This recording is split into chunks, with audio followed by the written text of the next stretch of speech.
Welcome back to the show, everybody. Check out these headlines this morning. Eleanor Terrett, John Deaton, JP Morgan, Cardano, Brian Brooks' testimony from yesterday. Federal Reserve report on digital dollar and cryptocurrency. USTreasury already has a digital currency definition and other definitions for virtual currency and alike. Did you know? Well, we're going to talk about it today. Gary Gensler asked again if crypto exchanges will be regulated this year. We got some information. We're also going to hear from former Facebook executive on exactly what they think is going on for this year in crypto. And you're going to want every single bit of it. And what's going on with prices? The market is crashing terrible. Let's take a look. Somebody roll that beautiful intro.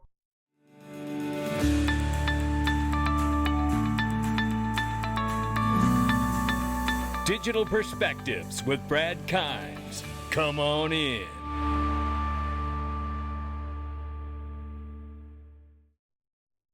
Welcome back to the show, everybody. You can follow me on Twitter at @BackUpBradleyAbove and everything that we're talking about here today. Look at this number right here. $1.783 trillion market cap for crypto. It's January 21st, 2022. Trust me, I'm just as embarrassed about it as you are. Yeah, it is currently, the crypto market is falling like a manhole cover from the sky. Shout out to Nick Burafado from Link 2. And more than 10% off this morning right now. Bitcoin is 38,300 plus, Ethereum 2,700 plus. And we see right now Cardano's coming in at $1.20. Solana is $118 and XRP is 67 cents. What? More than 8% off, almost 9% in the 24-hour and almost 11% on the 7 days. So most of that loss is in the last 24 hours for everybody, to be broad about it here, but more specific as well. But take a look at this right now. So we know 65 cents is certainly a support level, but we could blow through that and get down into the 55 and then 45 cent level if this continues through the weekend. And we know buying through the weekend usually is not a strong point. Right now we see the low side at 0.6673, the high side at 0.7646. I still believe we're at a 4 to 5 digit XRP for all of this to go down the way it needs to. And this is the retail speculator market. So that's why it looks like this. You throw on a lawsuit, lack of clarity, Congress not doing its job, nothing unusual there. And this is what the market looks like today, ladies and gentlemen. Happy Friday. Yeah. The numbers are brought to you by Link 2. And this does make me happy, actually. You can invest in Ripple or other private equity with your Uphold wallet today and receive $1,500 worth of Bitcoin, or invest in any other Link 2 offering and receive $1,000 worth of XRP back into your Uphold wallet. That's what's going on today. And guess what? You're going to hear some incredible insights of what may take place this year when it comes to accredited investor regulations and the crypto space. Just you wait for it. This is a reminder right now, Sunday morning live stream on Digital Perspectives News right here, ladies and gentlemen, on Facebook. Give us a follow. Yes, give us a follow. And by the way, it is a lot of fun. You get to ask some questions. I try to give you some answers. One of the things about answers we're looking for right now is Invest Answer says this: Bitcoin up 4% at the time of that post, down 9% all in 12 hours. Welcome to Options Expiry says bears are in control. They need Bitcoin under 41,000 to pocket 132 million in gains. He says, seatbelts, please, or this toilet, welcome to Friday expiry. So this is really pointing to some shorts in the market, obviously. So maybe this guy understands more than I do, certainly, about what may be going on and the bears in control right now. But I tell you what, if he's right, they certainly got their way, because Bitcoin's at 38,300 this morning, right? So let's get on with it. Today at 2:30. Charles Gasparino, Eleanor Terrett are hopping back on Twitter live wagon with John Deaton, talking about the latest ruling in the SEC versus Ripple case. And stay tuned. I may have something for you too. Look here. This is Hall of Famer Michael. ADA has 568 times cheaper fees than its competitor, costing just $76,500 for a total of $6.5 billion in transactions. In comparison to Ethereum charges $38.6 million, significantly more, for fewer transactions. So, look, are either of these a solution for the future? I think that the fees are still high on both sides of this argument. But listen, to the tune of who's doing better, Cardano's doing better. And look, and guess who else understands this? I reported as much yesterday or day before, but here it is again. And shout out to DAI and Breaking Crypto. JP Morgan, Ethereum may be losing out to competitors due to high gas fees. You don't say, right? I mean, this is something I cover almost daily, but certainly weekly. I show the gas fees. It's out of control. It is not a solution for the future.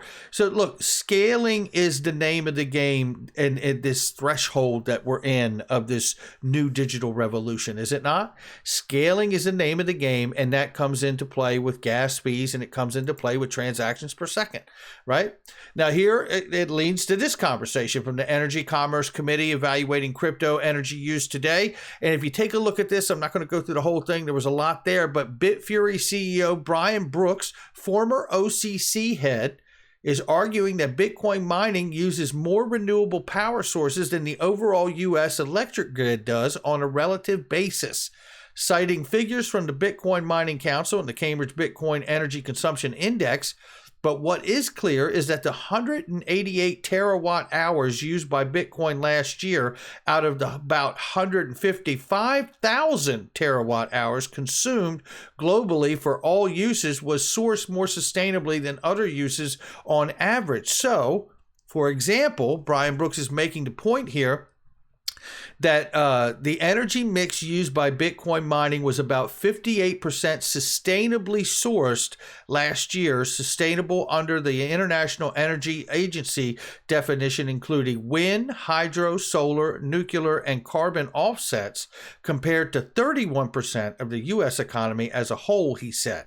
You know, I think he makes a great point here, but I tell you, I have to feel like this is an uphill climb, and I hope that Brian Brooks and others are able to really get that climb completed for the better energy efficiency of mining Bitcoin, and or like Professor Jules in this also makes the argument that Bitcoin needs to switch to proof of work, which is what we've heard Chris Larson echo as well from Ripple. So we'll keep an eye on what goes on there. Taking a look here, the much-awaited Federal Reserve report discussing the pros and cons of CBDCs and cryptocurrencies is out, and it's not really this is what we're going to do, right? This is not that, right? This is this could be a pro, this could be a con, right? This kind of a thing. This is the report, and it's pretty sleepy. It's nothing that we all don't know, but I'm going to grab some highlights from Bond Crypt and a couple others here. And it basically says here, while a CBDC could provide digital payment options for household and businesses as the payment system continues to evolve and may result in faster payment options between countries, there may also be downside challenges, including maintaining financial stability and making sure the digital dollar would complement existing means of payment. So, some obvious things that all of us following this pretty much know. This is from 23rd at Shoulderbrook. Says here, and you really want to grab this part because this stuck out to me too when I read it. So, although securing CBDCs would be challenging, a CBDC could enhance the operational resilience of the payment system if it were designed with offline capability.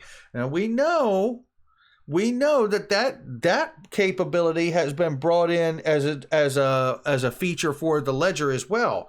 I can't remember if it was Weed Say When or David Schwartz or somebody of that nature had made that known just not long ago. That is, if it is allowed some payments to be made without internet access, many digital payments today cannot be executed during natural disasters or other large disruptions, and affected areas must rely on in-person cash transactions. So you see that notion's being described there, and obviously the Digital Pound Foundation highlighting that the much-awaited, long-awaited report on CBDC paper from the Fed is out also. But take a look at this, because there's a narrative that's coming out of this, and this is asking for public comment and feedback on everything. It has been my experience, and when I see state level, federal level, whatever, county level, right? City level, government officials asking for public comment. They've already made their mind up what they're going to do. And I think this tweet from Bond Crypt really says it here. Fed says central bank digital dollar could offer benefits in long-awaited report. The Fed stressed that it is not taking a position, nor does the paper signal any imminent decisions about the appropriateness of issuing the U.S. CBDC, meaning it's done. Right. And I tend to agree with this. And everything he said is accurate. The report does not say that. But this does. Remember when Craig DeWitt got put on and selected as the vice chair of the U.S. Master Payments Council for cross-border payments? That's right. The same guy working for the same company, Ripple, that's being sued by the U.S. SEC is the vice chair for Faster Payments Council. You can't make this up for cross-border payments. I think we all understand, reading the tea leaves, we're speculators here. We are speculating in this moment. But if you are looking at this information, nothing about this says that there's anything wrong with what the case is all about here. It's about getting a legal precedent on this new technology, protocol, and token, XRP and the XRP ledger, and truly having it legally defined so it can never be challenged again. Which may ultimately mean that it goes from this court and this judgment and decision to eventually being appealed possibly by the SEC or Ripple or one or the other, and then to a higher court, and ultimately land in the Supreme Court.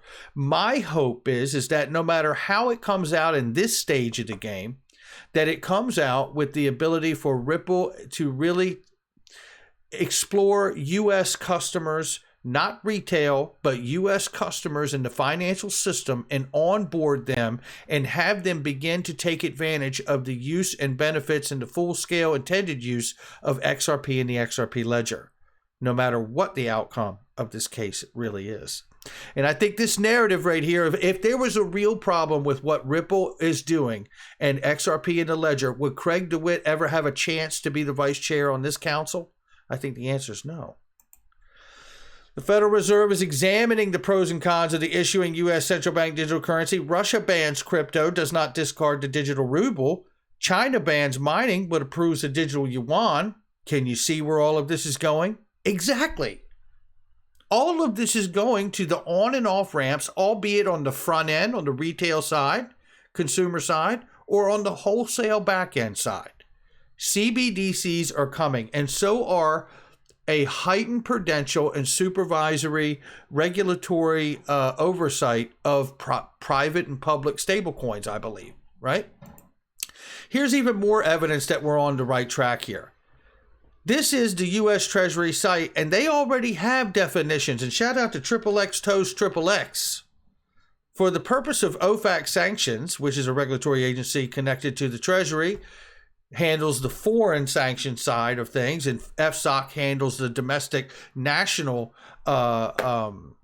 financial side, right? So here we see that what do the terms digital currency wallet, digital currency address, and virtual currency mean? And I'm not going to go through this whole thing, but look, they already have definitions as of October 15, 2021.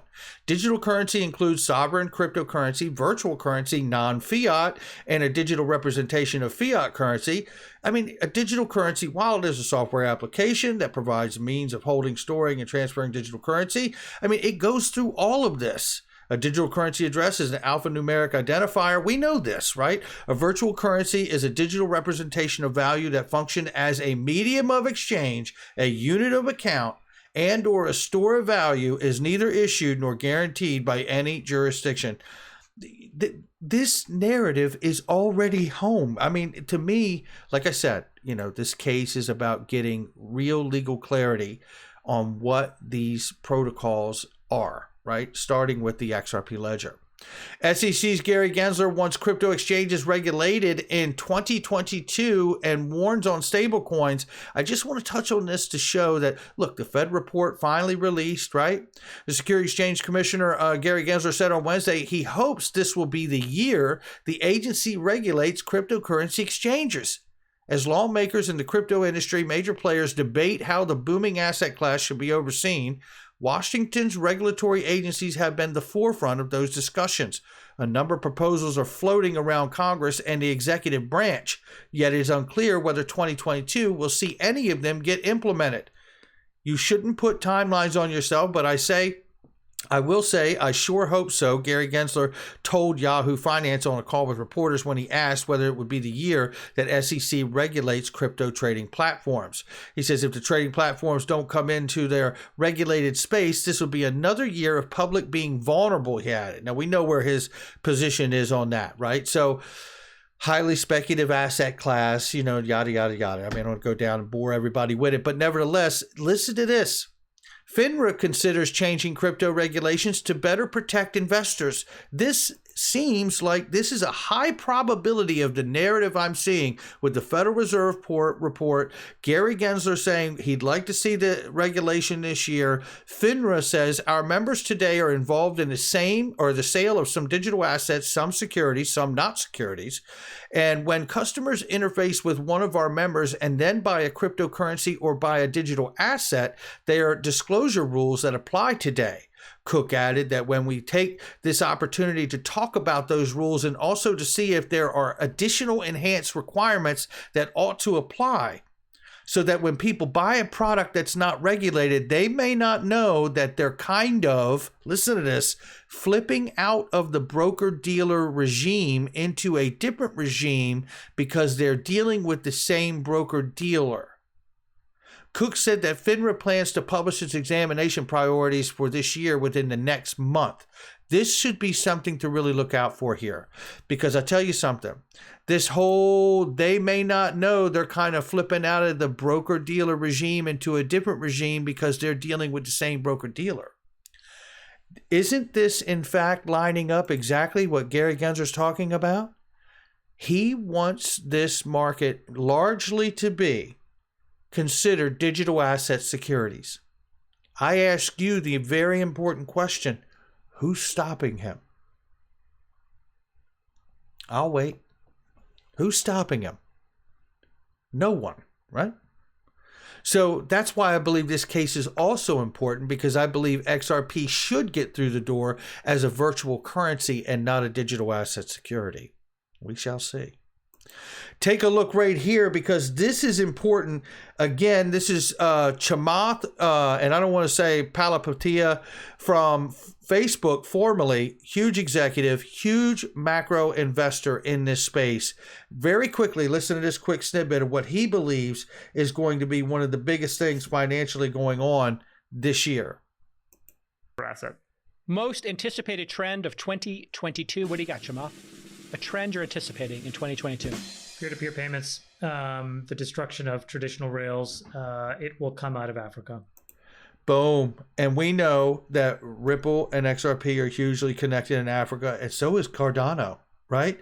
So that's his opinion on that. Now let's move to another very important spot here, which is at the 552 mark. And guess what he's going to talk about here? He's going to talk, they're going to talk about accredited investor rules going away in large part, so we can all participate in those markets of private equity. Check it out. This is really, really important. And listen, these gentlemen are huge investors in all of the emerging techs, from blockchain to crypto to biotech and other automation, robotics, AI, all of it, right? Listen what's said here. Listen what's said here in the confidence. Right. And I had most anticipated trend of 2022 being the accredited investor laws are going to change and evolve. And it might just be you take a test and you're now accredited. It doesn't matter if you won the lottery or you make $200,000 a year. And a legal crypto framework is going to happen, I think, at the same time.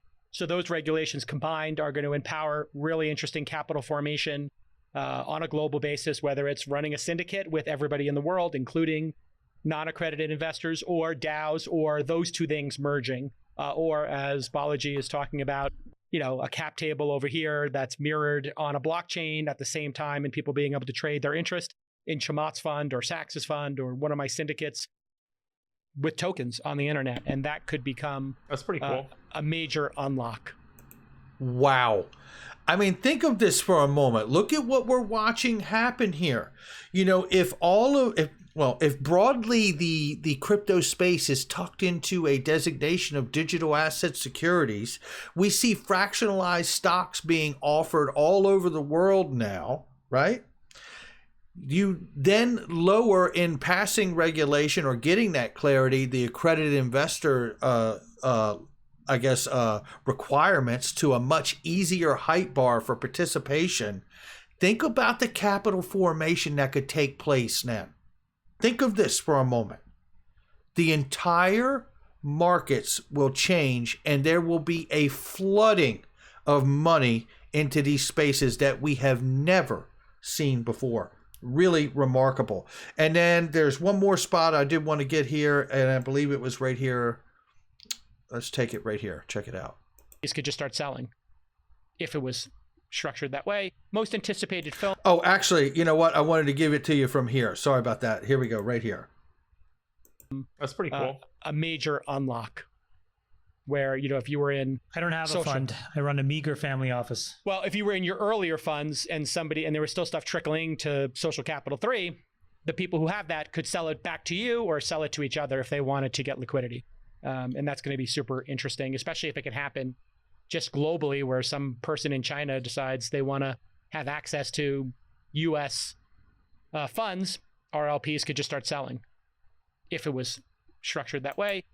That's pretty remarkable. What he's talking about is being able to have a back-end market for that private equity market if we do get the changes that he's talking about that would allow many more people like all of us to participate in an accredited investor market. That could be massive for all of us. Look, this is why I tell you about Link2 all the time, because it is such a huge opportunity, I believe, for all of us. Right here, this is Wheezy, and he's covering here. Check this out. This is Everyone Knows What's Coming. This is from Motley Fool article here, and I want to give you this. And basically, the highlight here is this. It goes into talking about what's the best investment. And actually, that's what the article is. My best cryptocurrency to buy right now is XRP at the heart of Ripple payment system. And basically, it says here, however, the SEC case seems likely to end soon and most likely in Ripple's favor. If and when that happens, XRP's token price should spike sharply higher. Popular cryptocurrency exchanges such as Kraken, Binance, Coinbase Global closed down XRP trades last year in order to avoid the potential for legal issues. The minute these exchanges restart their XRP trades, investors will release more than a year's worth of frustration and pent-up demand. That's on top of the general cryptocurrency market rebound, which should gain traction in 2022. And you know what I love about this and this coverage of this? It doesn't touch. It's all it's focused on in this is the retail response to the possible positive settlement that we would need, and then allowing exchanges to relist XRP. Just the retail response. But for a moment, the retail market is not the real driver of this asset. The institutions are. So if you think the retail explosion is going to be something to watch, just you watch what will happen with the actual institutions getting involved with that kind of clarity. Right here, I show you this again. This is Pitchman VC. I'm working with them, FinTech Blockchain Marketing Incubator. Looking for funding and promotion? Tell us about your business. They want to hear about your business, not your idea, but your business. This is like a Shark Tank for FinTech, blockchain, and marketing incubator, bringing people together, trying to pair you up with either funding or promotion, whatever it is you need. There's been some great responses in there so far, so don't be afraid to contact them if you got a project that needs either one of those things. That's going to do it for me. Make sure you hit the like and subscribe, leave a comment below. Happy Friday. I'm buying the dip. I'll catch all of you in the next one. Not financial advice.